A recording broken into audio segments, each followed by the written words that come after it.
Það er heimsmeistaramót með A-landsliðinu. Hvernig líst þér á þetta? Ég er bara virkilega spenntur. Já. Þetta verður skemmtileg átök og spennandi að fara út í þetta. Já.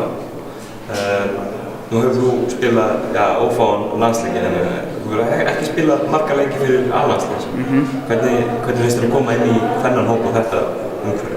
Bara mjög spenntur sko. Ég meina maður fara að læra helling frá þessum eldri leikmönnum og svo svona líka nokkur svona yngri og svona, hvað maður segja, ferskari ef maður getur sagt það, en það er svona, og það er margt sem maður er eftir að læra og ég er bara mjög spenntur að fara inn í svona hóp og fá svona að kynnast meira svona, þú veist, hvernig það er í A-landsliðinu og ég ætla bara að reyna að gera mitt besta og nýta mín tækifæri mjög vel.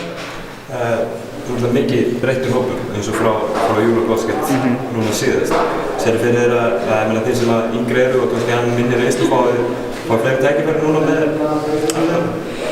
Ég meina ef við sýnum að eigum að skilja þá sé ég ekkert að okkur ættum ekki að fá það, en ef maður heldur að það verði bara eitthvað auðvelt og maður fá þetta bara upp í hendurnar þá var það ekki að vera að gera sko, en þetta er bara samkeppni náttúrulega líka og maður þarf að eiga að skilja að fá tækifærið og nýta þetta þegar það kemur og ef við gerum það þessir ungu þá náttúrulega kemur tækifærið og það er bara, við þurfum að sýna það. Farið að hlakka til Tékklands? Ég er mjög spenntur, já. Þetta verður mjög gaman og svona öðruvísi svolítið svona skipulag í þessu og svona, þú veist, svolítið svona stuttur fyrirvari og lítill lægingatími og svona þessu öðruvísi svona.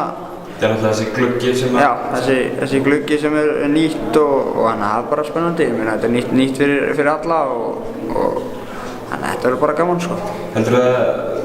Heldur þetta aukna álag verði vesen fyrir ykkur leikmann sem eru að spila nokkur svona vikustundum? Já og nei. Ég meina þetta verður kannski erfiðar nokkra vikur núna en ég meina við erum alveg íþróttamenn og við eigum nú að geta handlað aðeins svona. Við þurfum bara að taka ekstra vel, sjáum líkamann og svona recovera vel og hugsa kannski aðeins meira hvað maður er að gera svona dagsdaglega og svoleiðis og þá ætti þetta vonandi að vera bara mjög gaman sko.